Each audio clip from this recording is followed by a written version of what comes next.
Merci de choisir la RFM pour vous informer les 7 heures à Touba et partout au Sénégal. C'est l'heure du journal. Attendue ce matin, la cérémonie officielle du Grand Magal de Touba. Elle marque la fin de la commémoration du départ en exil de Cheikh Ahmadou Bamba. Sur la route de Touba, 13 personnes ont perdu la vie avec au total 122 accidents recensés. La ville de Touba, encore touchée cette année par une pénurie d'eau.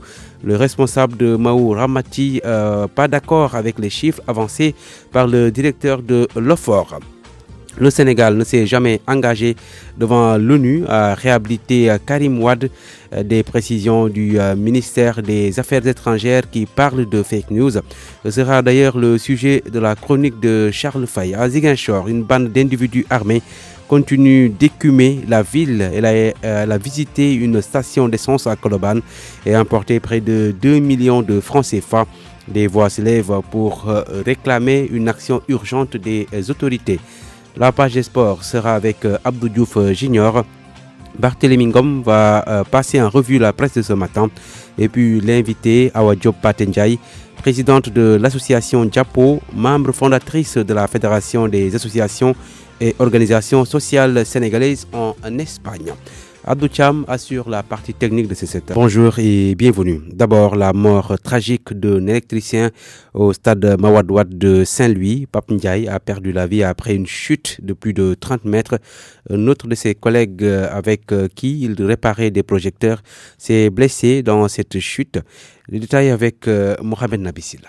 Pape Ndiaye, un des 2 électriciens de la mairie qui tentait de réparer des ampoules de projecteurs du stade Mawade Wade, est mort dans la soirée du jeudi. Pape Ndiaye et son collègue ont été victimes d'une chute de plus de 30 mètres. L'autre électricien très affecté est transféré au service d'urgence de l'hôpital de Saint-Louis où il suit des soins intensifs. Depuis des semaines, plusieurs ampoules de projecteurs du stade Mawade Wade présentaient des défaillances qui ont nécessité cette intervention malheureuse d'agents électriciens de la commune de Saint-Louis. Une enquête est ouverte pour déterminer les causes de l'accident avant que les responsabilités ne soient situées. Toutefois, des sources expliquent que les supports qui devaient les porter avaient montré des défaillances énormes au point qu'il était risqué d'y intervenir sans autre mesure de sécurité. Le corps de Pape Ndiaye est déposé à la morgue de l'hôpital régional. Connu pour son sérieux, son abnégation et sa disponibilité pour le travail, Pape Ndiaye laisse derrière lui une femme et un enfant.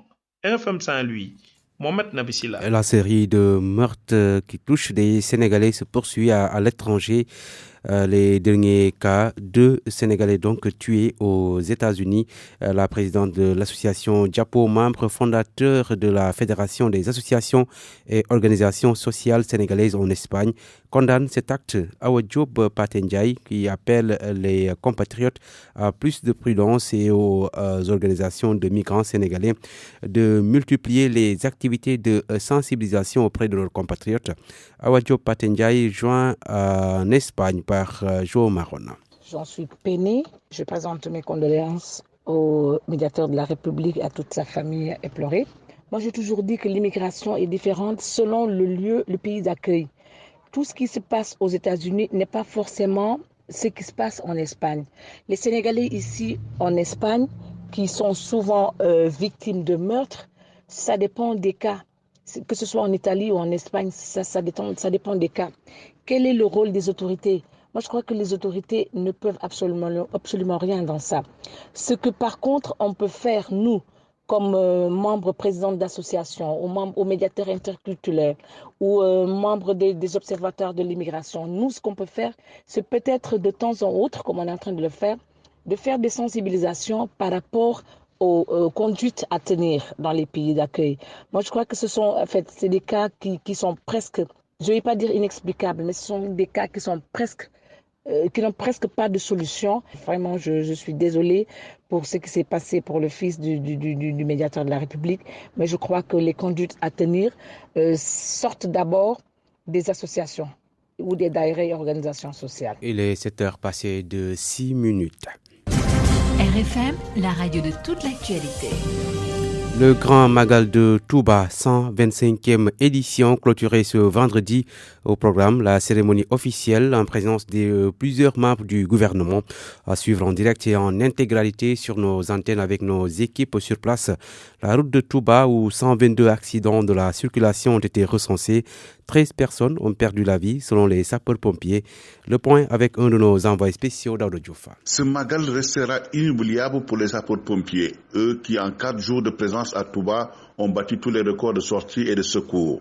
À ce jour, on parle déjà de 238 sorties, dont 122 accidents de la circulation et a malheureusement entraîné 13 morts.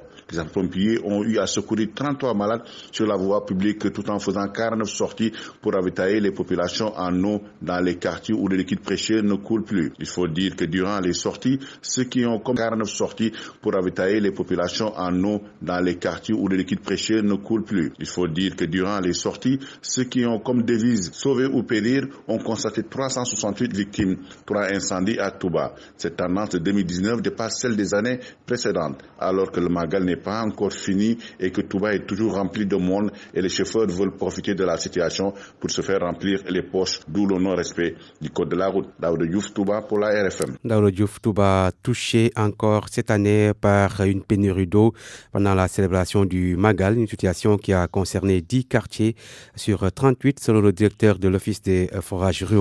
Des chiffres qui ne reflètent pas la réalité selon le responsable moral de Maou Hamati, Moustapha Djam, qui appelle les autorités à prendre leurs responsabilités et résoudre définitivement ce problème d'eau à Touba.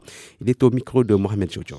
Tous ceux qui sont à Touba aujourd'hui donc, savent qu'il y a beaucoup de problèmes d'eau et au niveau de l'ensemble des quartiers. Partout, les gens donc essaient de trouver des solutions de sortie de crise pour pouvoir procéder à la cuisson pour donc la restauration des hôtes. Donc c'est des difficultés réelles que tout le monde vit à Touba. Donc vraiment, il ne convient pas d'essayer d'occulter vraiment ce qui est visible. Donc je crois que ça, c'est pas responsable. Ce que devrait faire tous ceux qui travaillent dans le secteur de l'eau, c'est d'essayer de poser les problèmes, c'est d'essayer de voir ce qui est à la base de cette situation et donc d'orienter les autorités dans la recherche de solutions pour que l'année prochaine, ce problème-là, on ne le rencontre plus ou bien on le rencontre vraiment dans une faible proportion. Mais dire que sur 138 quartiers, il n'y a que 10 quartiers qui sont touchés, ça je crois que vraiment, ce n'est même pas responsable de le dire, vraiment, puisque tout le monde sait qu'il y a un manque d'eau partout au niveau de Touba. Ça, ce n'est pas la faute du gouvernement, ce n'est pas la faute des travailleurs de l'OFOR.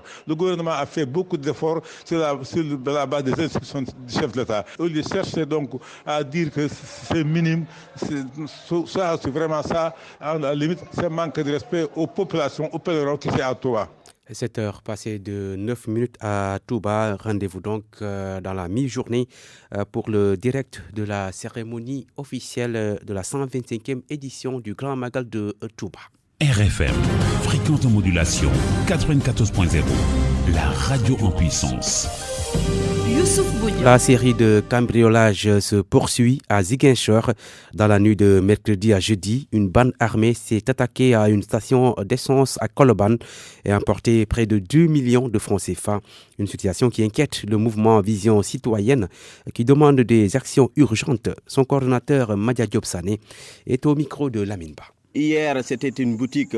Après, c'était le collège Saint-Charles-Wanga. Aujourd'hui, c'est une station essence. Demain, ça sera où? Et nous avons peur, réellement peur, il faut le dire. Nous avons peur. Nous, en tant que citoyens de Ziguinchor, en tant qu'habitants de Ziguinchor, nous avons peur. Et aujourd'hui, qui s'est passé avec aussi des boutiques écumées. Et nous ne savons pas qui est derrière tout cela. Mais malheureusement, nos autorités n'en parlent pas. Le préfet, le gouverneur, où sont-ils en réalité? Où sont-ils? Nous réclamons réellement plus de sécurité. Parce qu'on doit vous dire que nous avons peur. J'ai peur pour ma famille, j'ai peur pour les populations de Ziguinchor. C'est-à-dire nous voulons vivre en toute quiétude, nous voulons vivre en toute sécurité. Ils raisonnent, mais là, ces gens-là, vous ne savez même pas d'où ils sortent, quand est-ce qu'ils vont venir, peut-être dans telle boutique, quand est-ce qu'ils vont venir dans votre boutique, dans votre quartier. Si la situation-là n'est pas prise en charge par les autorités, nous demanderons à tous ceux-là qui parlent de la crise Casamance, tous ceux-là, les mouvements qui parlent, les associations qui parlent de paix en Casamance, qu'on puisse se lever pour marcher, parce que nous ne pouvons pas encore revivre cette situation d'antan. Les Ziguinchor, nous allons à Sali, où le musicien El Hadj Ndiaye est expulsé ce jeudi de chez lui. L'auteur de la chanson Bonjour, comment ça va, comment va la santé, accuse le président de la Fédération sénégalaise de basketball, Maître Babacar Ndiaye, d'être donc derrière cette expulsion. Il a laissé entendre que ce dernier a un projet avec la NBA sur ce site de 3 hectares. El Hadj Ndiaye au micro de Abdourahmane Diallo. Tout est parti d'une dette de 11 millions. Ils ont d'abord pris ma maison de Nguekor que j'ai fait expertiser et qui est d'une valeur de plus de 14 millions. Ils l'ont adjugé à 4 millions. Après, ils ont attaqué le champ d'une superficie de pratiquement 3 hectares et dont l'expertise révèle que ce terrain-là, en 2017, valait 626 millions. J'ai fait beaucoup d'investissements dans ce terrain-là. Et malgré une ordonnance qui stipulait que mon expulsion ne pouvait se faire sans le versement d'une caution de 600 millions, ils sont venus m'expulser sans préavis, jeter mes affaires d'or, mes instruments de musique, tout. Ils ont tout jeté d'or. Ils ont détérioré mon matériel et illégalement. Et qui est derrière tout ça? Celui qui est supposé avoir réacheté le terrain est défendu par Maître Babacar Ndiaye, qui est le président de la Fédération sénégalaise de basket. Et j'ai le témoignage d'une personne qui dit qu'il a vu sur Google que ce terrain-là, il l'avait attribué à la NBA. Donc ils ont fait le deal. Ils ont voulu trouver un terrain. Ils disent que ce champ, qui aujourd'hui, 2019, vaut plus d'1 milliard, ils disent qu'ils l'ont acheté à 12 millions. Donc pour une dette de 11 millions, ils m'ont pris une maison d'une valeur de plus de 14 millions et un champ aujourd'hui d'une valeur de plus d'1 milliard. Le chanteur El Hadj Ndiaye, donc, qui accuse Maître Babacar Ndiaye, joint par la RFM. Il ne veut pas se prononcer sur cette affaire, mais il précise que c'est la justice qui a ordonné la saisie de la maison.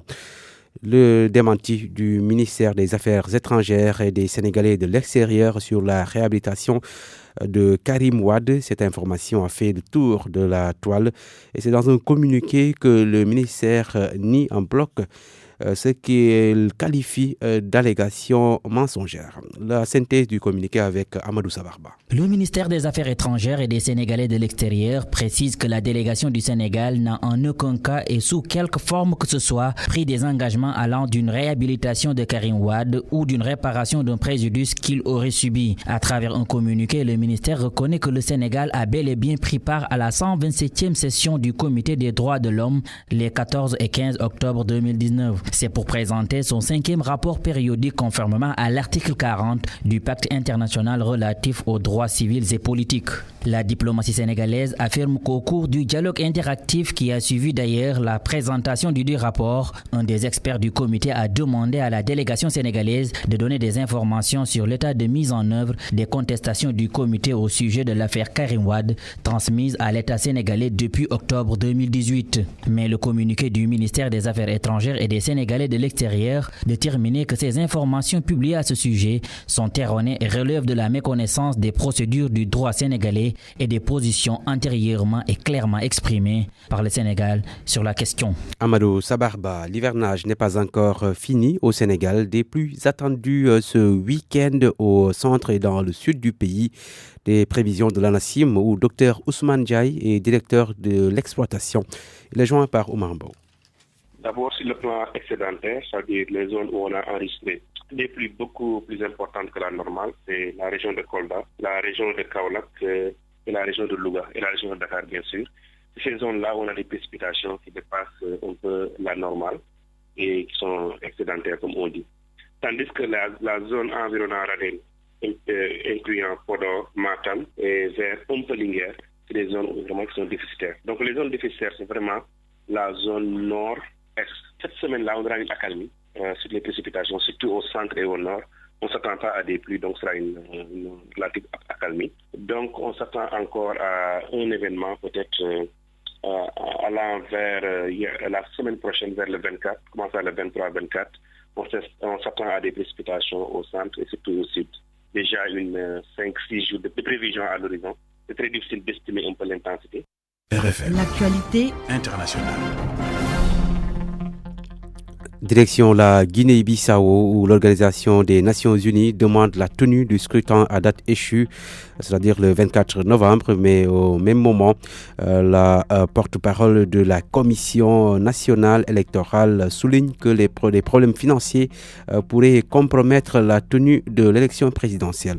À Bissau, la correspondance de Noah Mankali. Dans une déclaration publiée par la mission intégrée des Nations Unies pour la consolidation de la paix en Guinée-Bissau, UNOGBIS, le Conseil de sécurité encourage la communauté internationale à aider la Guinée-Bissau à organiser les élections tout en respectant toutes ses promesses de soutien technique et financier. Aujourd'hui, la Commission nationale électorale, à travers son secrétaire exécutif, a averti que la date des élections présidentielles du 24 novembre pourrait être compromise si le soutien promis par la communauté internationale n'est pas disponible. Le Conseil de sécurité des Nations Unies a demandé aux acteurs politiques bissau-guinéens de veiller au bon fonctionnement et à la stabilité des institutions de l'État et d'utiliser des procédures juridiques et constitutionnelles pour résoudre tout différend électoral qui pourrait survenir, mais aussi de s'abstenir aux actes de violence, de haine ou d'agression afin de garantir la stabilité et la consolidation de la paix en Guinée-Bissau. Les membres du Conseil de sécurité ont exhorté les forces de défense et de sécurité bissau-guinéennes à maintenir une stricte neutralité pendant et après le processus électoral et politique, a informé le communiqué. La Guinée-Bissau organise les élections présidentielles le 24 novembre. Le deuxième tour, au cas échéant, est prévu pour le 29 décembre de l'année en cours. La campagne électorale se déroulera du 1er au 22 novembre prochain. 12 candidats participent aux élections confirmées par la Cour suprême de justice. Nouamen Kelly-Bissau, RFM. En Afrique du Sud, des populations crient le ras-le-bol suite au retour des coupures d'électricité. Depuis avant-hier, mercredi, la société d'énergie Eskom procède à des coupures intempestives d'électricité à Johannesburg notamment, une situation qui va encore durer pendant une semaine. Les Sud-Africains qui appellent l'État à prendre des mesures donc, pour rétablir l'électricité. RFM Sport. À 7h passées de 18 minutes, la page des sports, nous accueillons Abdou Diouf Junior. Bonjour. Bonjour à tous et bienvenue. Nous démarrons cette page des sports avec du football mondial U17, le Sénégal dans une poule jouable. Les Lionceaux vont faire face aux États-Unis qui semblent plus forts dans ce groupe. Les Pays-Bas et le Japon sont tout de même des outsiders à prendre très au sérieux. C'est une première pour le Sénégal qui doit se battre pour sortir de ce groupe D, un groupe que nous présente Mamadou Omar Ba. Les Lionceaux du Sénégal des U17 sont logés dans le groupe D, un groupe qu'ils partagent avec les États-Unis, troisième de leur groupe à l'édition précédente en 2017 en Inde. Les États-Unis n'étaient pas pour autant éliminés, ils faisaient partie des 4 meilleures équipes en termes de différence de but. Les jeunes Américains ont été éliminés plus tard en quart de finale par l'Angleterre sur le score de 4-1, équipe qui sera d'ailleurs vainqueur de cette édition. Les États-Unis, une équipe à prendre au sérieux. En qualification, ils ont battu l'équipe de Guadeloupe sur le score de 8-0, le Panama 3-0 et le Canada 4-0. L'autre équipe de ce groupe D, le Japon, deuxième de son groupe l'édition précédente, il va être éliminé par l'Angleterre en huitième de finale. Les Pays-Bas qui viennent compléter le groupe sont moins forts que les deux autres équipes. Ils étaient d'ailleurs absents lors des deux éditions précédentes. Le Sénégal reste sur un bilan mitigé lors de ses 3 derniers matchs. Face au Maroc et au Cameroun, les Lionceaux n'ont pas pu faire mieux qu'un match nul. Entre-temps, ils ont perdu face à la Guinée qui, malgré cette victoire, ne sera pas de la partie cette année à cause d'une histoire de fraude sur l'âge. Le Sénégal en profite. Il va d'ailleurs jouer son premier match face aux États-Unis ce 27 octobre. Mondial U17 toujours, un décret présidentiel pourrait exclure le fils de Samuel Eto'o de la compétition. Etienne Eto'o et 5 de ses coéquipiers pourraient bien manquer ce rendez-vous à cause d'une décision prise par le président camerounais en 2014. Un décret interdisant à tout expatrié de jouer avec les sélections jeunes des Lions indomptables. Pourtant, le petit Eto'o avait montré sa joie et le bonheur de défendre les couleurs du Cameroun, le pays de son emblématique pater. Samuel Eto'o La liste des lionceaux indomptables n'est pas encore publiée. Le sélectionneur Thomas Libi s'inquiète et s'impatiente. Le technicien a toutefois été rassuré par le président de la Fédération camerounaise de football, Saïdou Mbombo Njoya, a demandé à Thomas Libi de publier la liste sans tenir compte de quelques restrictions que ce soit. Tout le Cameroun attend l'épilogue de ce feuilleton selon nos confrères d'Afrique Foot. Football en Europe, le championnat français reprend aujourd'hui. En ouverture de la 10e journée, le leader, le Paris Saint-Germain, se déplace à Nice sans son milieu de terrain sénégalais Idrissa Gana Gueye blessé. La rencontre est prévue à 18h45. La suite de cette Ligue 1 française samedi, avec notamment Lyon-Dijon, Toulouse-Lille, Angers-Brest et Metz-Nantes. Les 3 derniers matchs se jouent dimanche. L'Espagne démarre sa 9e journée par le duel Grenada-Osasuna ce vendredi. Le FC Barcelone et le Real Madrid vont jouer samedi contre respectivement Eibar et Mallorca. Atlético Madrid-Valence, Getafe Leganés entre autres rencontres. En Angleterre, 9e journée, Everton, West Ham, Chelsea, Newcastle, Tottenham, Watford, Leicester, Burnley, Crystal Palace, Manchester City. Le choc attendu dimanche, Manchester United, Liverpool de Sadio Mané. En Italie, la 8e journée démarre également avec Naples et Las Vérone, Juventus Bologne, Lazio, Atalanta, Bergame. En Allemagne, Augsbourg, Bayern, Leipzig, Wolfsburg, Borussia Dortmund, Mönchengladbach, entre autres rencontres samedi. Nous parlons du judo à présent avec le championnat du monde junior. Le Sénégal croise les doigts pour Yacine Diatta. La seule chance de médaille pour notre pays à Marrakech au Maroc. La Lionne entre en lice ce vendredi avec beaucoup de pression après l'élimination de Anna Sigafay hier. Le numéro 1 mondial dans sa catégorie a été éliminé ce jeudi dès le premier tour. C'était un choc pour la Sénégalaise. Yacine Diatta reste donc l'unique chance de médaille de judo pour le Sénégal. C'est tout pour cette page des sports. Merci de l'avoir suivi. RFM, la chronique du jour. La chronique de Charles Faye. À quel document se fier sur le retour de l'affaire Karim Wade sur la place publique? Au communiqué du ministère des Affaires étrangères précisant le contenu des échanges entre la délégation sénégalaise et le Comité des droits de l'homme lors de la présentation du reste très tardive du 5e rapport périodique sur le pacte international relatif aux droits civils et politiques, ou alors au document du Comité des droits de l'homme, publié sur le site web du Haut Commissariat des droits de l'homme des Nations Unies, dont le rendu des propos sénégalais laisse pantois. Certes, le document publié sur le site de cette organisation du système des Nations Unies indique qu'il est destiné à l'information et qu'il ne constitue pas un document officiel. Il reste tout de même les réponses de la délégation sénégalaise consignées sur le papier. Et ça, ce n'est pas une vue de l'esprit, encore moins des errances des médias sénégalais. De quoi s'agit-il? Si ce n'est comme écrit de 3 recommandations envoyées par le Comité des droits de l'homme au gouvernement du Sénégal en octobre 2018 d'une part, et les réponses servies par la délégation lors des échanges d'autre part. Outre le fait que la délégation est convenue que le Sénégal a reçu en octobre 2018 une notification d'autre part.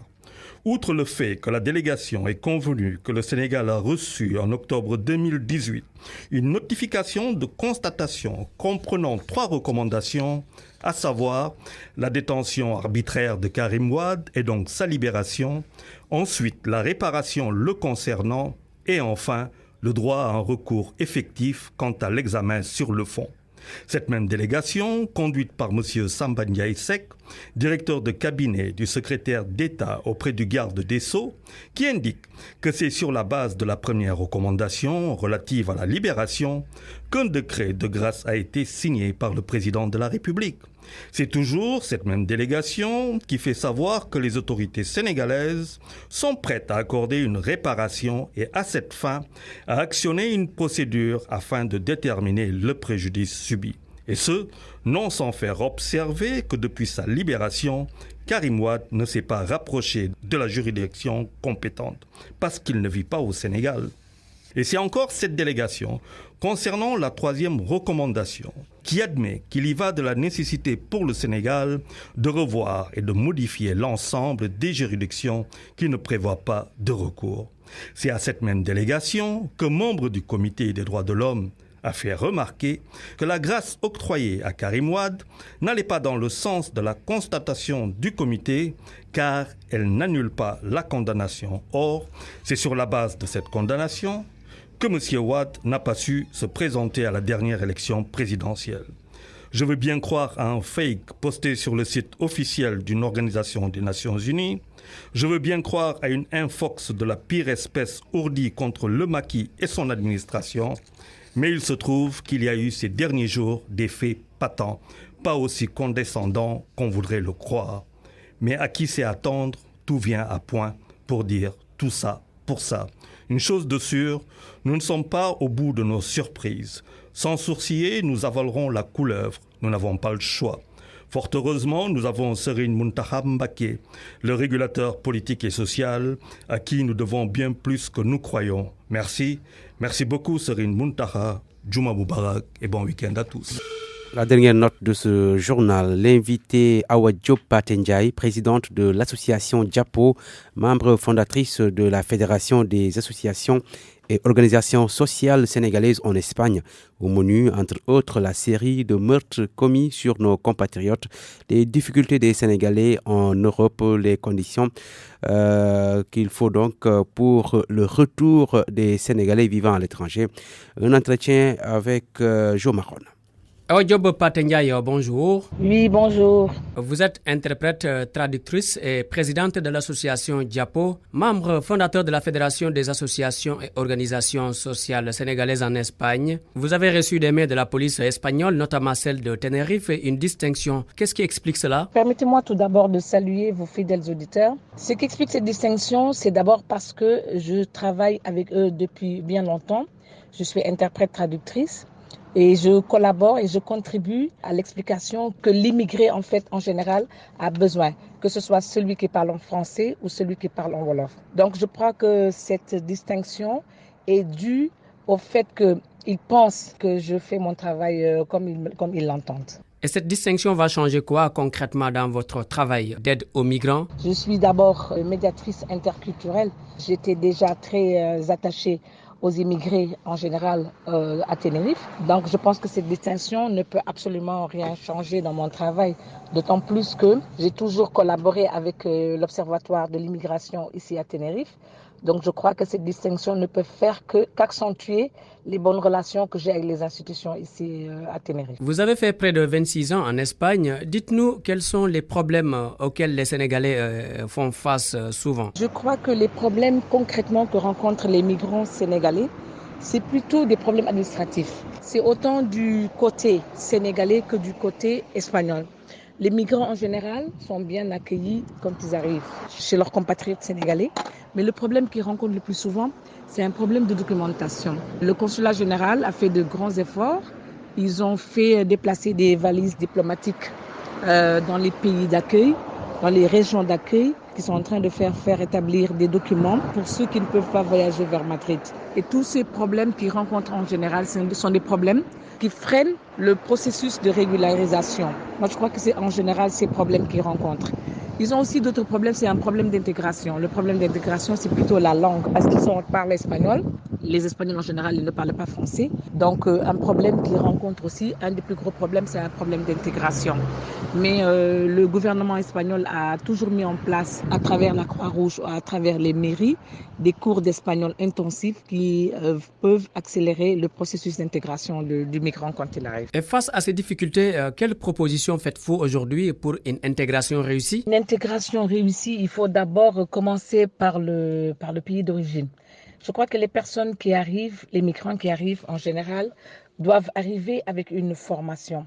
S'ils ont une formation, l'intégration est beaucoup plus rapide parce que déjà, ils ont une formation, ils arrivent avec un métier en poche et dans ce cas, c'est beaucoup plus facile parce qu'en général, quand le migrant arrive, les premiers mots sont dans le questionnaire, quel est votre métier? En général, ils viennent sans métier et quand ils arrivent en métier, ceux qui arrivent avec un métier ont beaucoup plus de chances d'intégrer la société parce qu'ils arrivent, ils sont déjà cautionnés. On les envoie étudier un peu la langue et dans ce sens, ils ont beaucoup plus de chances de réussir l'intégration. Ceux qui arrivent aussi avec des diplômes à poche, je parle des étudiants en général, ont beaucoup plus de chances d'intégrer la société. Et tout se fait avec volonté. Moi, je crois que le fait d'intégrer la société est une question de volonté.